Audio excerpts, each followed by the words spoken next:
Hello, you are most welcome, ladies and gentlemen, to Real Impartation Moment on Tuesday Night Anatomy with Daniel Okwan. Today's section, we are going to deal with one of the basic tissues that we have in the human body, being the epithelial tissue. And so, without much ado, let's set the ball rolling.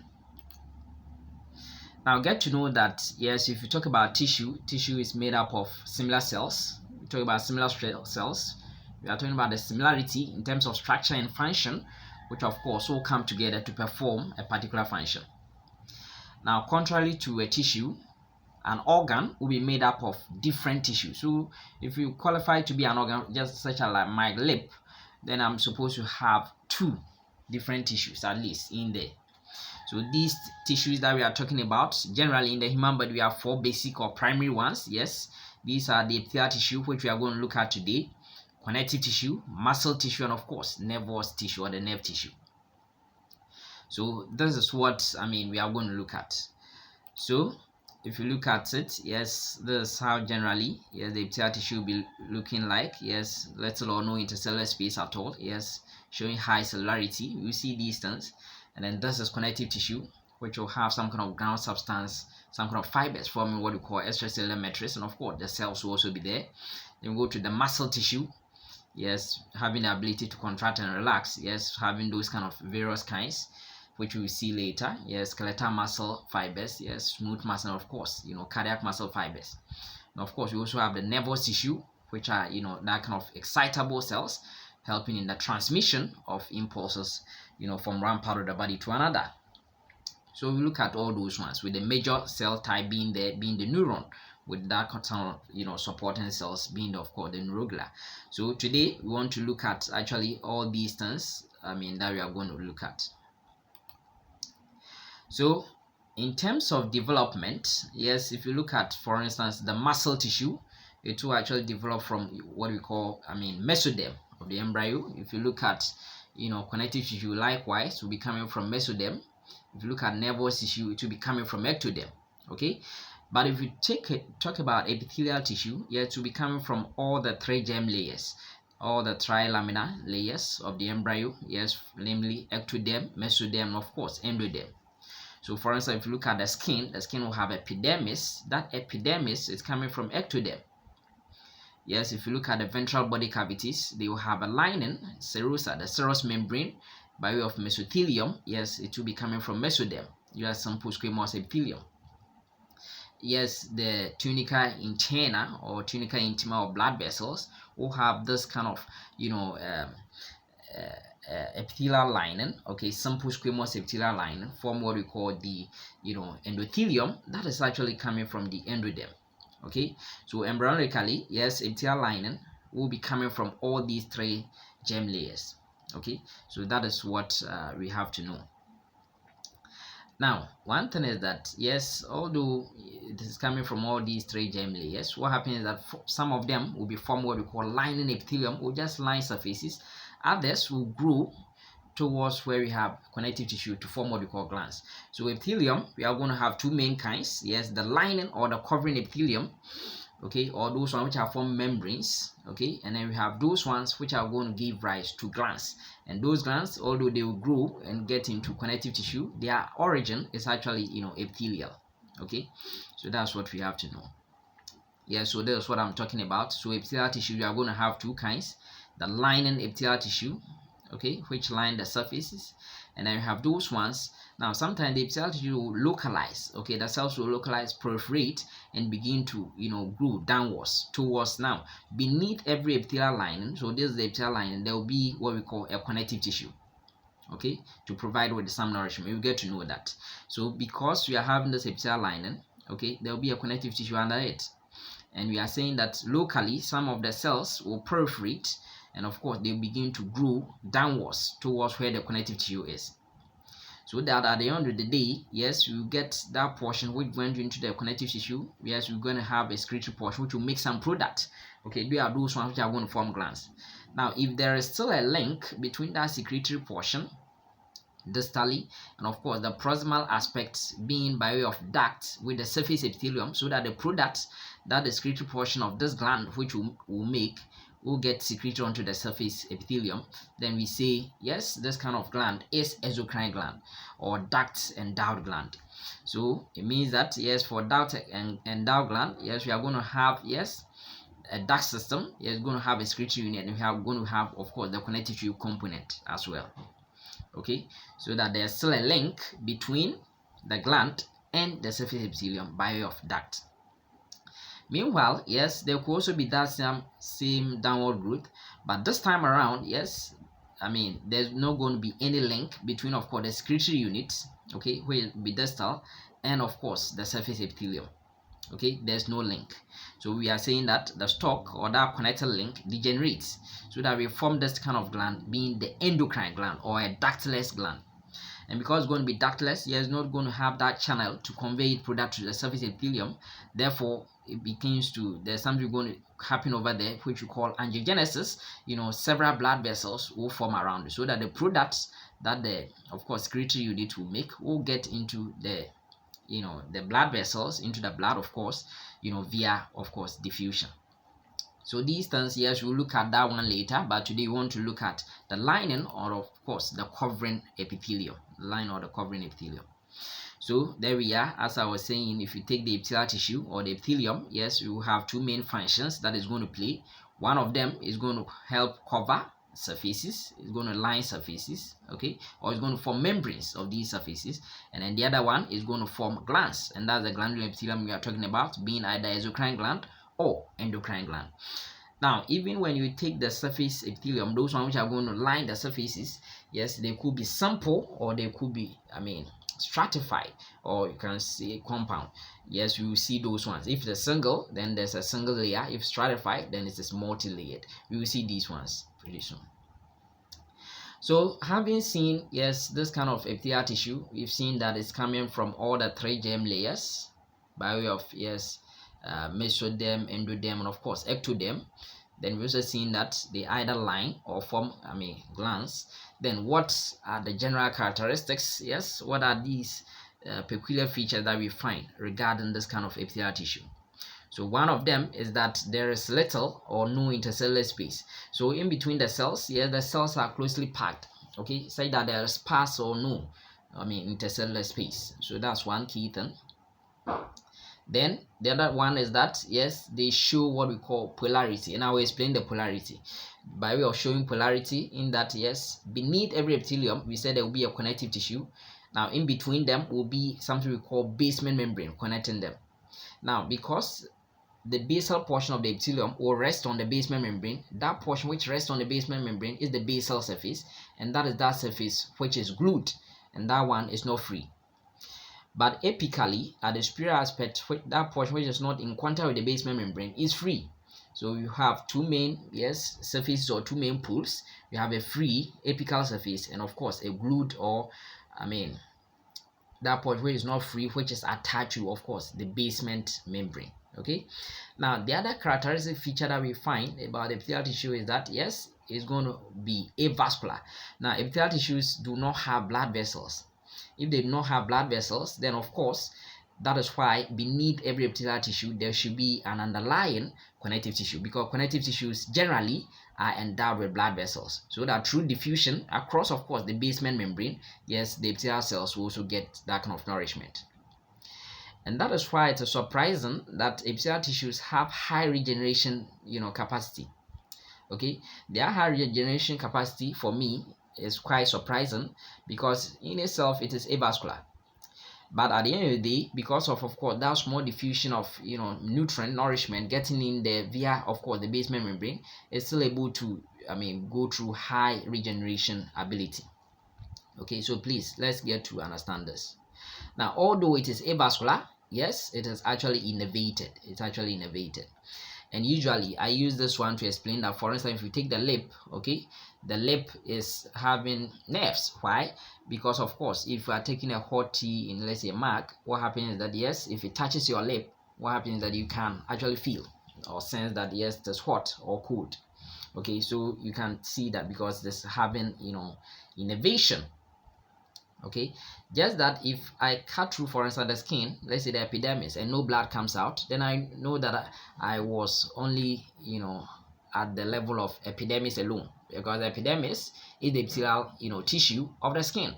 The epithelial tissues are avascular, but if I cut and blood comes, then I know that I've gone beyond the epidermis, okay, the epithelial lining. I've gone into the dermis, the connective tissue layer, which is having blood vessels. Now, one thing is that epithelial tissues is one of the tissues which actually makes use of what we call cell-cell junctions. So junctional complexes, it actually makes use of those ones. So there we are. Now let's look at the epithelium. So there's the epithelium, as I was saying, it's going to be so there's the epithelial lining beneath every epithelium. So you can see that the cells are actually tightly packed, okay, so that there's little or no intercellular space, and also show high level of cellularity. Yes, because they have no or little intercellular space, you tend to see that the cells tend to be many, so to speak.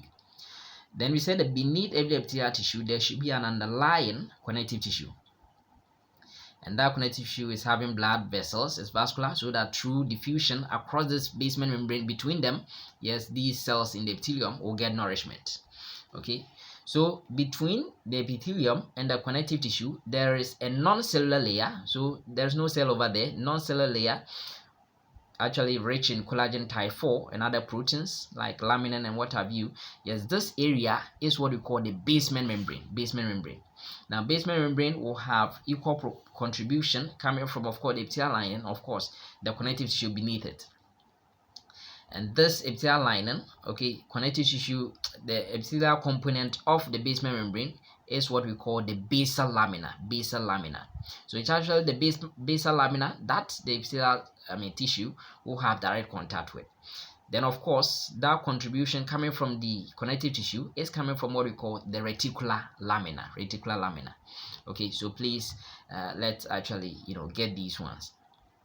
Now, the other thing is that I also told you that yes, the epithelial tissue will demonstrate polarity. By way of saying polarity, yes, it's having a free apical portion and a basal portion which is glued to the base membrane, so that this portion is not free. Okay, so anytime we talk about a free apical portion, then there's another tissue which is actually, yes, resembles the epithelial tissue very closely, just that it deviates from the normal epithelial tissue architecture, such that it's not having a free apical surface. The apical surface is not free, and those ones using the mnemonic seal, okay, seal, and then for the L is going to have 3 components, and the A of the seal is going to have 2 components. So S for sebaceous gland, E for the epithelial reticular cells of the thymus, A for, of course, adrenal gland, then there's another A for the anterior pituitary gland, then of course L for, of course, thecal lutein cells, okay, in the ovary, and of course there's another L for Leydig cell, and then another L for, of course, the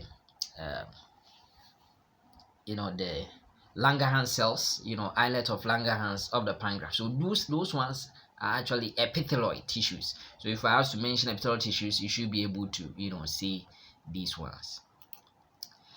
So I also told you that epithelial tissues utilize cell junctions a lot, and these cell junctions include what we call tight junction.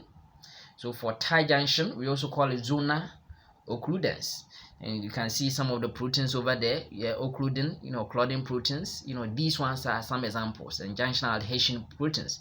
So those ones, yes, they form tight junctions, and usually I give examples like such areas in the body that we're going to see. For instance, the blood testis barrier, talk about blood-brain barrier, talk about blood thymus barrier. These are important examples where we are going to see, the utilization of these tight junctions. So tight junctions, importantly, they will be impermeable so that they will prevent the passage of substances between the extracellular space. So this, yes, this is one cell, there's another cell over here, but they can't really exchange certain things. Yes, they are glued together, no space between them.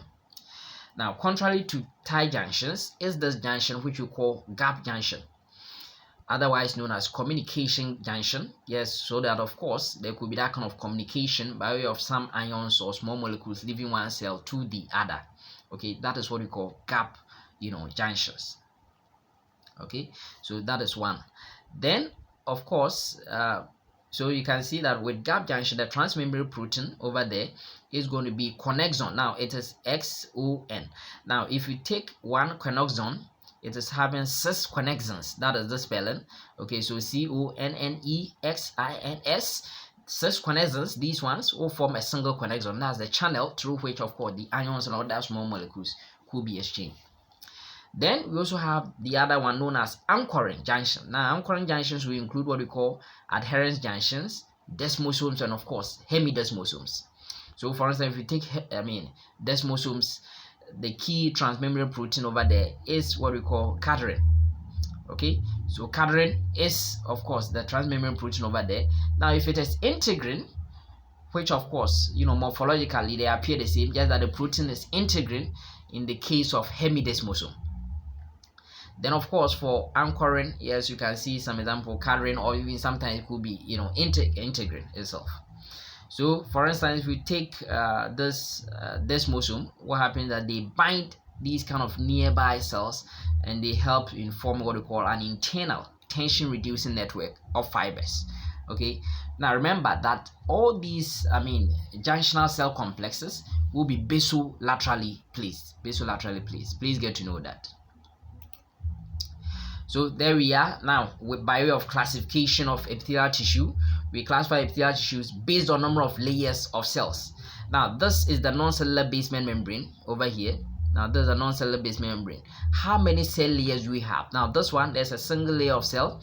Once there's a single layer of cell, then we call that kind of epithelial tissue single. We describe it as being single. But if you have 2 or more layers of cells, okay, then we describe it as being stratified epithelium or multi-layered. So this one, there's one layer, a second one, third layer, fourth layer, and of course fifth layer. Now this one we can see 5 layers. So once it's having 2 or more layers of cells, okay, then we have what we call stratified epithelium. Now whether being stratified or being simple, then we have to also look at the shape of these cells. Now if the shape of the cells, okay, is flat or squamous, or it is, let's say, wider than tall, okay, it is wider than tall, as in the case of this one, then we call it squamous epithelium. So you may have an epithelial lining, yes, like this one, let's say, yes, the cells are flat, they are wide than, of course, tall, but there's a single layer, then we call it simple squamous epithelium. So we see these ones. Then some of the cells, yes, could be cube-shaped. Now, in real-time sessions, what we find is that, yes, usually you may not sometimes see the entire outline of the epithelial membrane, and for that matter, you may not see the entire cell outline. Therefore, you have to use the shape of the nuclei in telling the shape of the cell itself. So, for instance, if the squamous, okay, then the nucleus will also be squamous, will also be flat. Now, the other cell shape we find is the cube-shaped cell. Okay, and this one we say it is nearly having the same height as well as width, so it is as wide as tall. Okay, in such cells, what we find is that their nuclei will be rounded and will be placed in the middle. Okay, please get to know it won't be cube shaped. The nuclei will not be cube shaped, but it will be rounded. Okay, you have this oval nucleus. Now, so that is cuboidal. So if I have a single layer of cell, that is simple, and the cell shape is also, yes, cube shaped, then I have simple cuboidal epithelium. Okay, now the other cell shape that we find is what we call the columnar shaped, and for columnar shaped, it is taller, okay, than wide. It is taller than wide.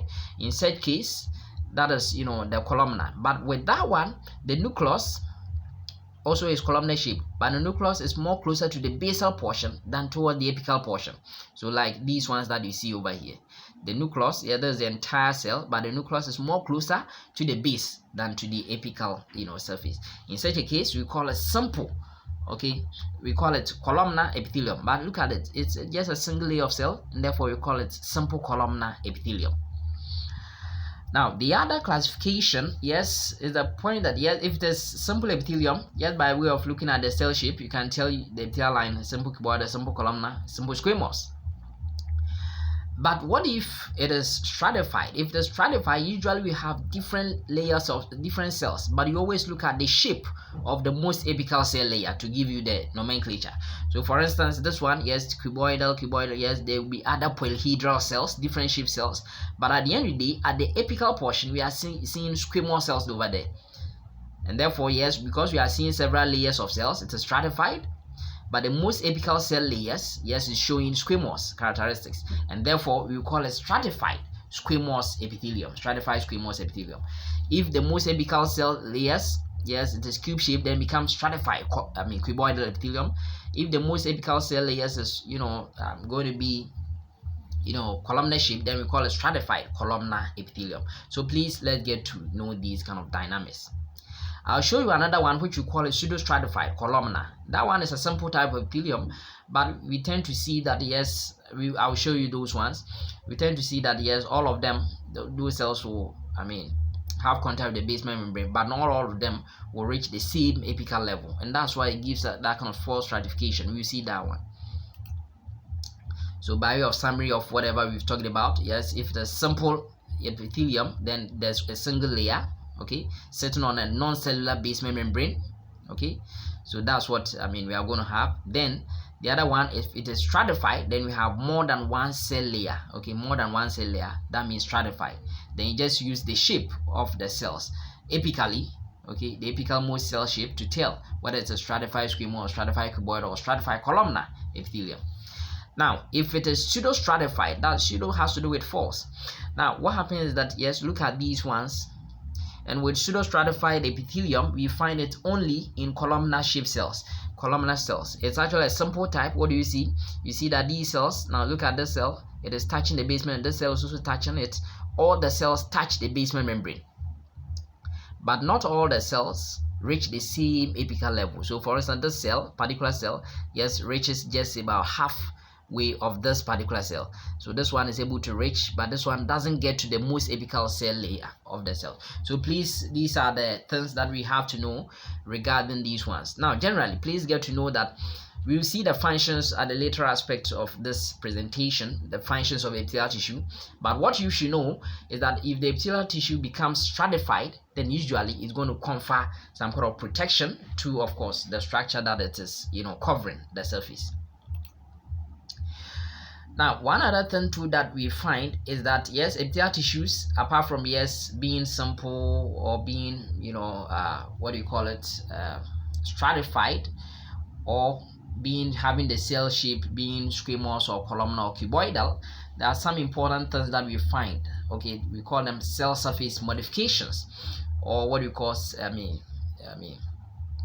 surface modifications of these cells, or specializations of these cells.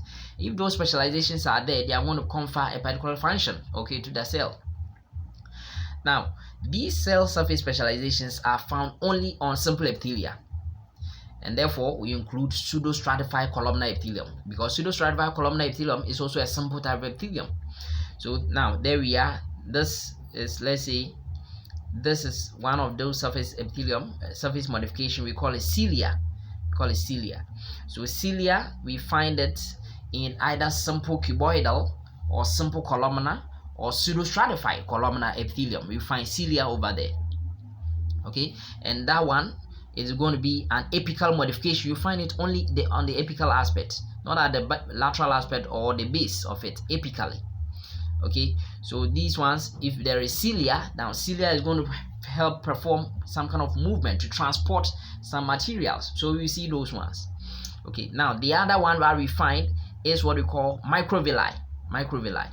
So microvilli are small finger-like, projections of the surface epithelium, the apical portion of what we call the, epithelium. Okay, now one thing is that, let me come back to this cilia. Cilia, sometimes, yes, it could be just one single one. Like in the case of rectal testes, for instance, you see a single cilium, okay, sitting over there, not cilia like these ones. Yes, it's still going to help in that kind of movement of substances.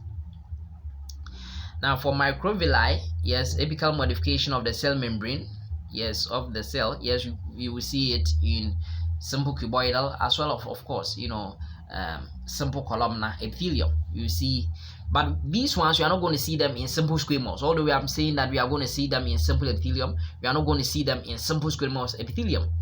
Now, what we find is that in microvilli, if I'm seeing microvilli, that's an electron microscopic structure. Okay, but if I'm seeing microvilli under light microscope and it's a simple cuboidal epithelium, okay, then usually that one we call it brush border, and that one we find it in the case of the tubule, the nephron of the kidney tubules. That's where we find it, in the proximal convoluted tubule of the kidney. That's where we find it. But if I'm seeing this microvilli, so-called microvilli under light microscopy, and it is coming from the gastrointestinal tract, from of course the small intestine or the large intestine, then we will call it striated border. So let's get to know these ones. If you have microvilli, then mainly it's going to perform the function of absorption, and of course some kind of secretion will also be there. Then the other one, which is given this name, stereocilia. So once you see stereocilia, it gives you the idea that yes, it's going to be a subtype of cilia. No, it is actually a subtype of microvilli. Why? Because its function is also for absorption. Okay, for absorption. So for instance, in the ductus epididymis, in the vas deferens or the ductus deferens, yes, it's going to perform that kind of absorption. Also in, of course, the inner ear is going to perform that kind of mechanosensory function, stereocilia. Now, one thing that we find about the stereocilia is that yes, it's very long, as you can see, and then also show branching. Stereocilia, you find it exclusively to, of course, pseudostratified columnar epithelium. So that's where we're going to find it. Now, there's one thing that we find. Now, usually in epithelial lining, where we're going to find cilia, okay, over there, usually associated with it, we find what we call goblet cell, and it is one of the unicellular exocrine glands that we have in the human body. Yes, that is the goblet cell. Goblet cell will secrete mucus. Okay, so for that mucus to be moved, that is why they are almost always associated with, of course, these kind of cilia that over there. So please, these are the things that of course we have to know over here. So let's take these epithelial tissues one after the other, look at them in the real-time section as well as in some schematic diagrams. Now this is, look at where the arrow is pointing to. You can see those cells are flat cells, and you can see just a single layer. So this is what we call simple squamous epithelium. And that's actually coming from, of course, the Bowman's capsule. Simple squamous epithelium, both, of course, the parietal layer as well as the visceral layer of the Bowman's capsule will have simple squamous epithelium. Now, this is a tuft of capillary, that's the glomerulus. Okay, so glomerulus, okay, being a blood vessel, capillary, also have simple squamous epithelium. Yeah, generally for blood vessels, yes, the endothelium is simple squamous epithelium. Yes, I also told you that the mesothelium lining of internal, ventral body cavities, okay, which will have serosa. Yes, we are going to have what we call simple squamous epithelium. Even the follicular cells of the primordial follicle, yes, will be mesothelium. Will be simple squamous epithelium. In the thin segment of the loop of Henle, it will be mesothelium. It will be simple squamous epithelium. Okay, so please let's get these ones. In the alveoli of the lung, yes, we have mesothelium, as well over there. We will have simple squamous epithelium over there. Now, generally, if you look at the nephron, the kidney tubule, what we find is that yes, generally it will be simple cuboidal, except the thin segment of the loop of Henle, which will be simple squamous. Okay, so please get to know that. Now, usually, if you have simple squamous, usually it's going to perform the function of filtration, or some kind of diffusion will be taking place over there. So you've seen some of the functions already of epithelial tissue. Depend on the nature, the structure of the epithelial tissue, yes, it will predict the type of function it will perform. Simple squamous will be important for filtration as well as, of course, diffusion, or let's say exchange of gases as well.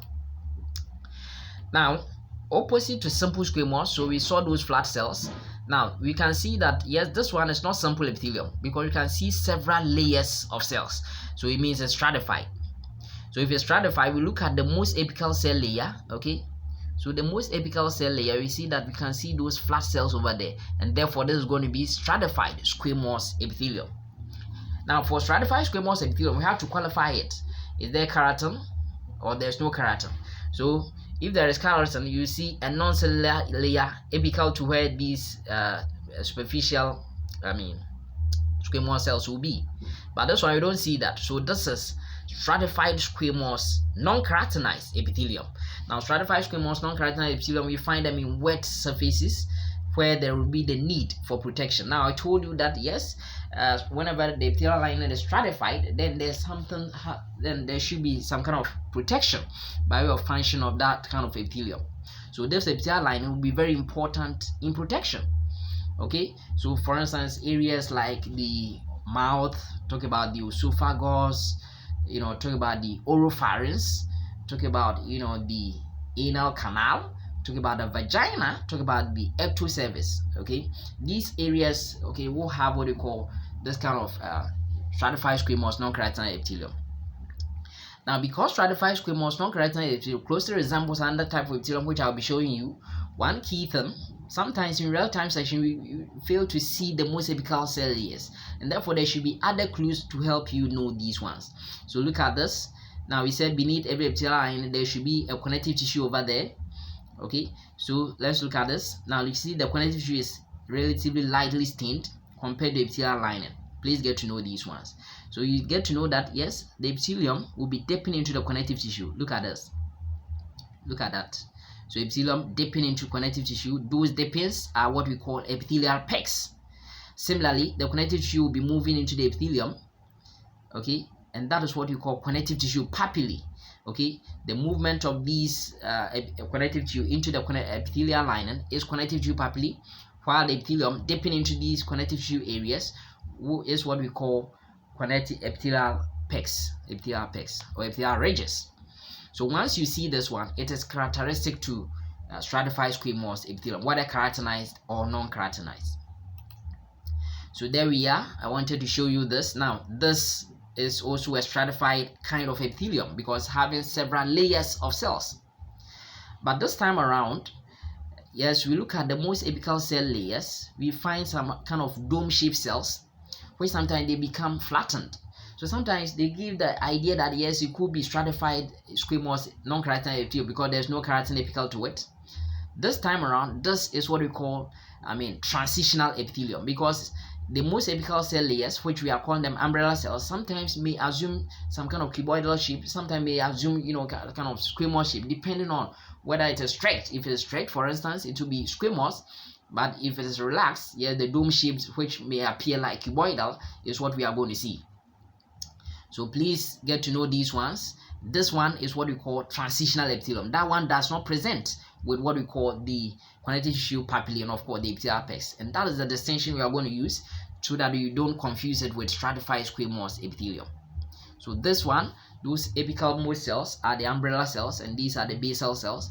Now what happens is that another thing that we also find, especially where we find them related to those umbrella shaped cells, okay, are some whitish areas. Okay, so those whitish areas is what we call the fusiform vesicles. Fusiform vesicles are the identifying features that we are going to find in this kind of transitional epithelium. Now for transitional epithelium, we find it in, of course, the passages where the urine will be flowing, both intrarenal and of course extrarenal passages. Talk about the minor calyx, major calyx, yes, renal pelvis, ureter, urinary bladder, of course proximal aspect of the urethra. Those areas will have what we call transitional epithelium, and that is why transitional epithelium can also be called urothelium, because at the end of the day it's going to allow for the extension or stretching of these urinary passages, especially the urinary bladder, and also they're going to be impermeable to salt and water. So get to know the distinction so that I don't confuse it with, of course, stratified squamous non-keratinized epithelium. Okay, so that is what I want you to actually know. So there we are, looking at stratified squamous non-keratinized epithelium. Now here is it, stratified squamous. So you can see this is an epithelial pec, connective tissue papillae, characteristic.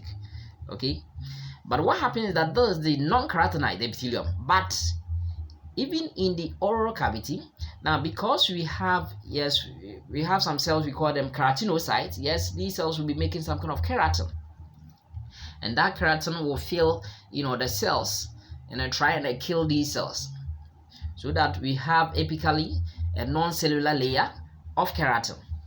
So please look at this.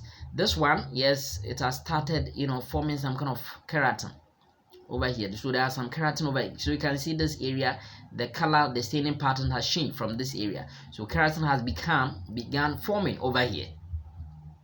And once we have it, but still the cells retain the nuclei. The nuclei of the cells are still there, but those nuclei become pygnotic. They become smaller, because at the end of the day, yes, those nuclei, they will get disintegrated and they will become fully keratinized. If you have such a phenomenon where the epithelial lining, yes, we have the most superficial cells presenting with some, keratin over there, but the cells over there are failing to lose their nuclei, we call it para-keratinized epithelium.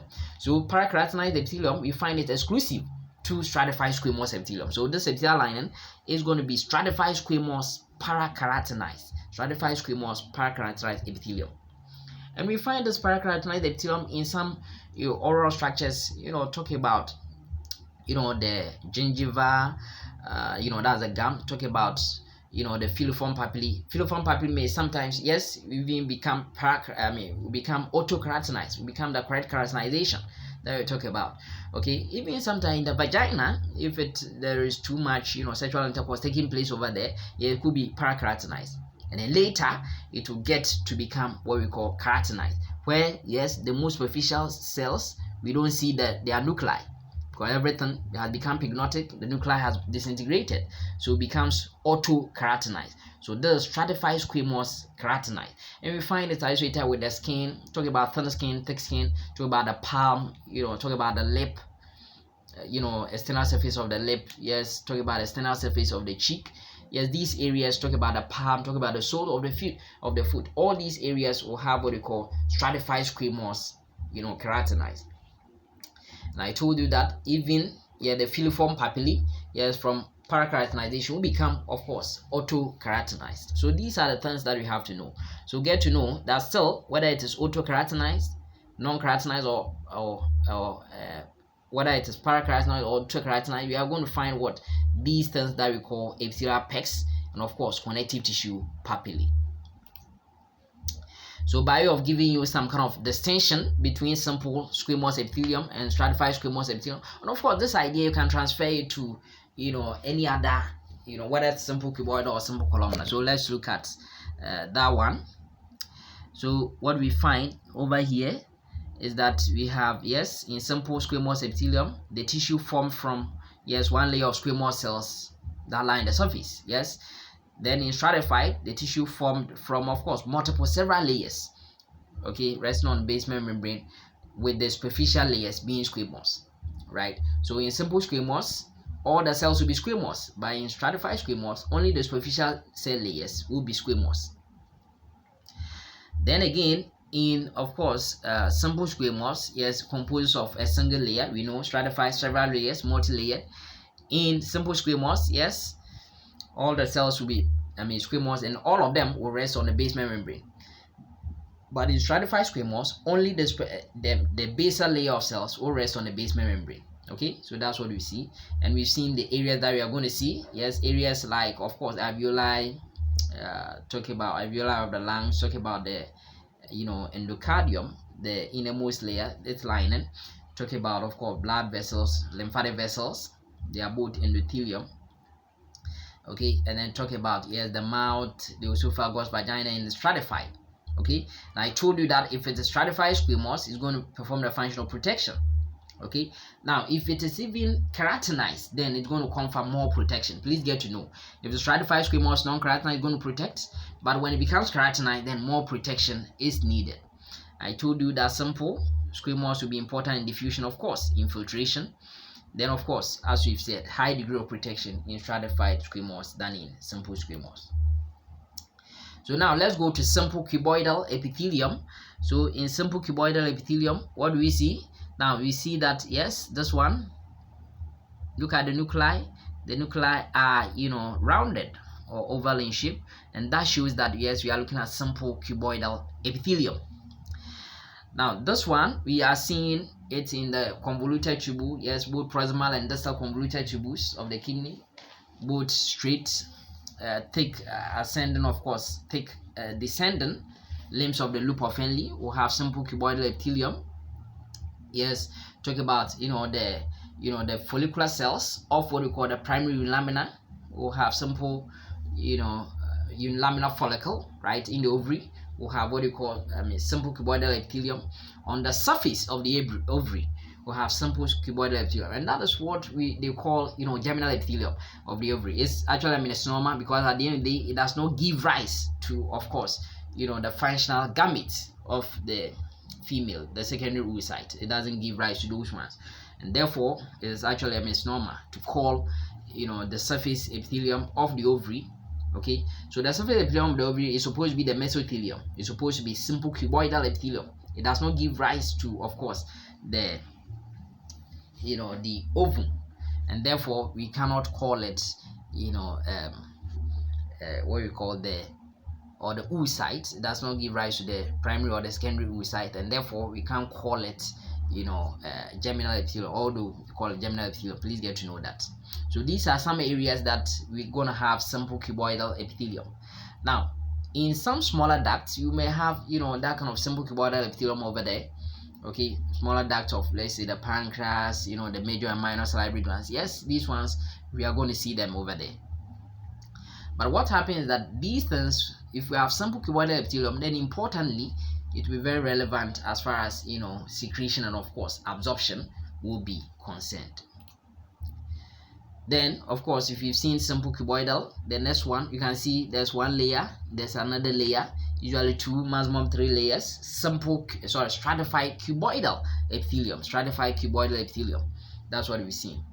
Now, for simple cuboidal epithelium, you can see it even in the follicular cells that we find in the what we call the follicular cells that we find in the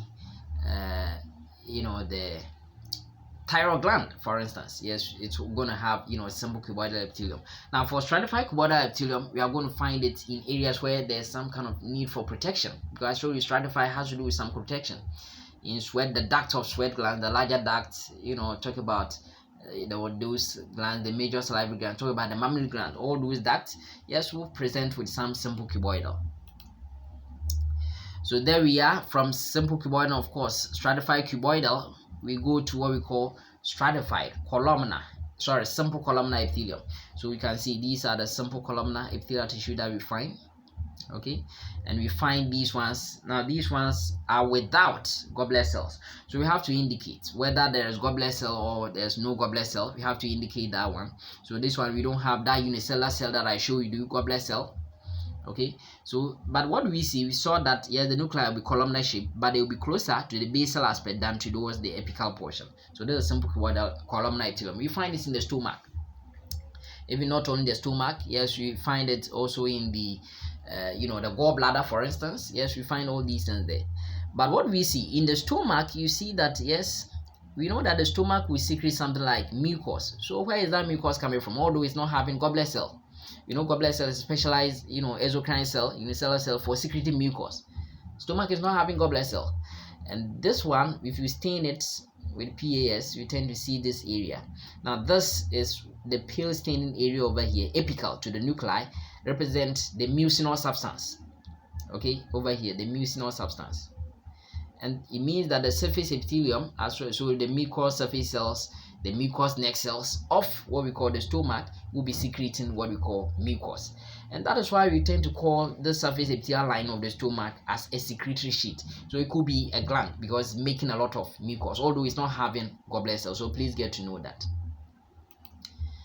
Then we also have simple columnar epithelium. This time around, you can see these cells, they are columnar shaped.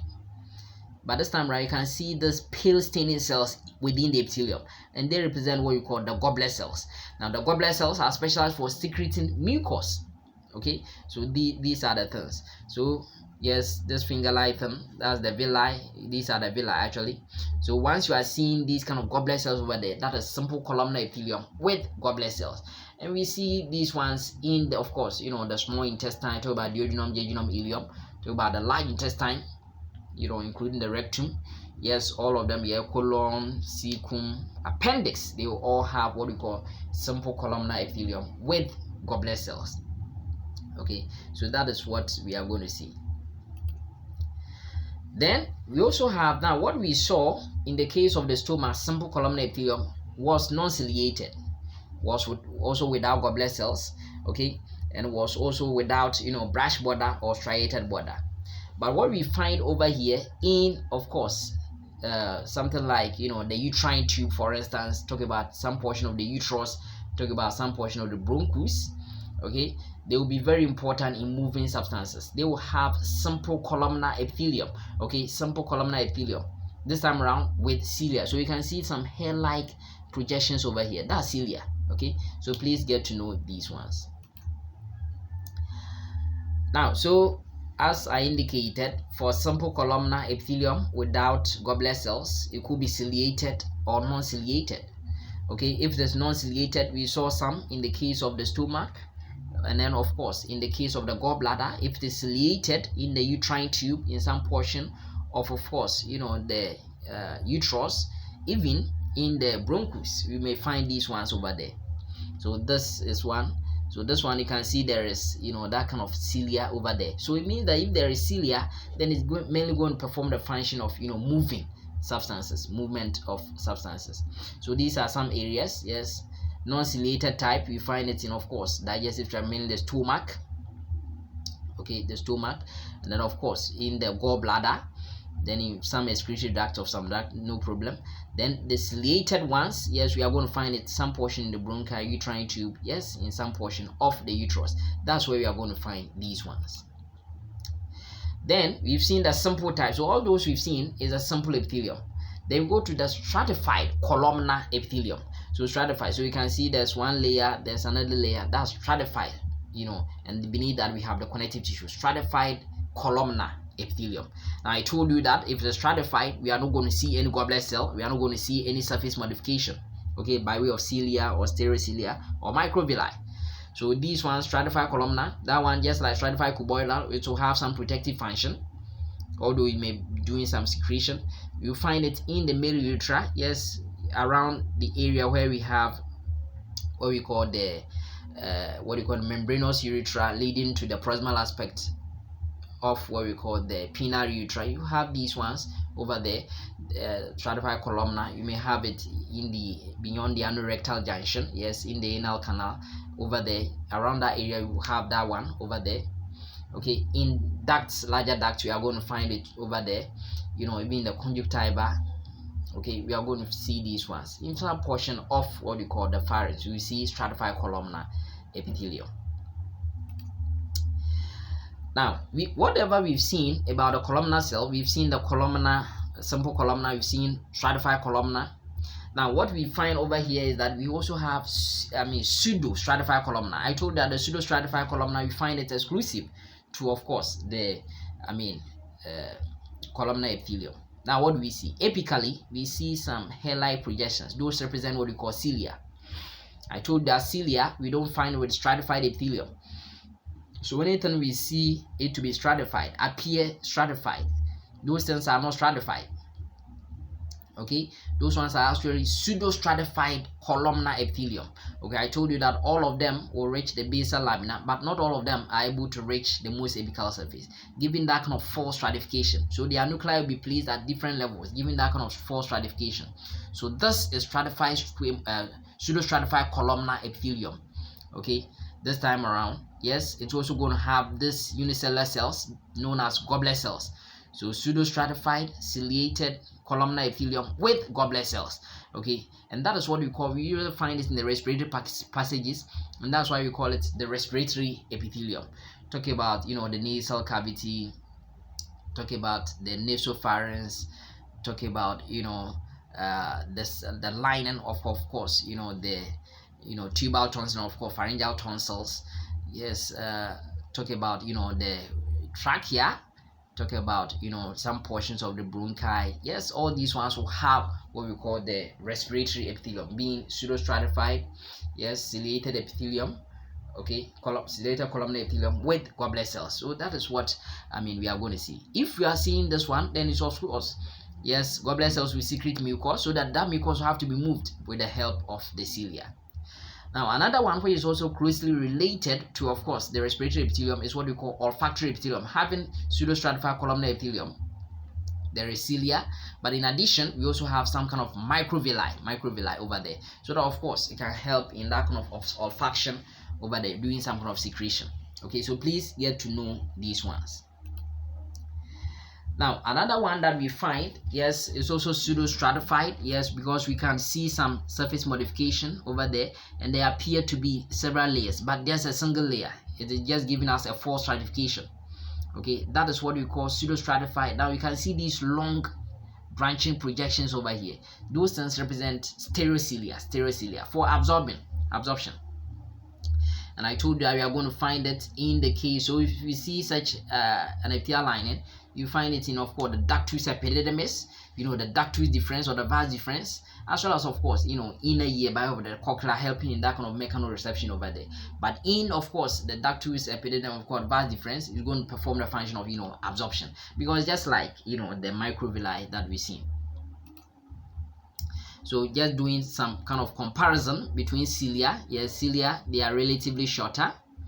Okay, they don't show branching, but microvilli, yeah, they are longer and they show that kind of branching. Stereocilia will perform the function of absorption or mechanosensory function, where microvilli will be important in propulsion, in helping movement, in the movement of substances. Now, there's another kind of epithelium, and this is what we call the geminal epithelium proper, because that's one. Yes, you can see it is stratified, showing some kind of stratification. Now, we say it is complex stratified, geminal epithelium, and we find it exclusive to, of course, the seminiferous tubule of the testis. Now, these kind of epithelium will have two lining. One of them will be columnar, and those columnar shaped ones, they are the sustentacular cells, the Sertoli cells, and those ones, they are not going to give rise to the functional gamete of the male. But the stratified ones, okay, which is giving us the stratified appearance, are going to develop eventually to give rise to, of course, the functional gametes, which will be eventually, spermiated. Released, okay, into through spermiogenesis into, of course, the lumen. Okay, so that is what we are seeing. That is the seminiferous tubule of the testis. The epithelial lining is complex stratified, epithelium. Okay, having the spermatogenic series of cells forming that stratification, and then the Sertoli cells or the supporting cell being, of course, non-stratified, being simple. So the name is geminal epithelium, and it is also called complex stratified, geminal epithelium. So by way of giving a summary of whatever we've talked about, if we talk about simple squamous epithelium, yes, it is one layered, the cells are flat. Okay, we've seen the areas, okay, like the alveoli of the lungs, the lining of the heart, blood vessels, lymphatic vessels. I've talked about other ones. They are going to be very important as far as filtration and diffusion will be concerned. Simple cuboidal, yes, they will line smaller ducts. Yes, they will be important in secretion. Yes, I've told you the other areas as well in the tubules of the kidney, except the thin segment of the loop of Henle, be important in secretion and absorption. Simple columnar, yes, it could be ciliated or non-ciliated. You could have goblet cells, or it may not have goblet cells. I've told you the areas, they'll be important in absorption, yes, secretion and all that. Then for pseudostratified columnar epithelium, yes, they will bear surface projection either by way of cilia or stereocilia. If the cilia, yes, like the respiratory tract, respiratory epithelium.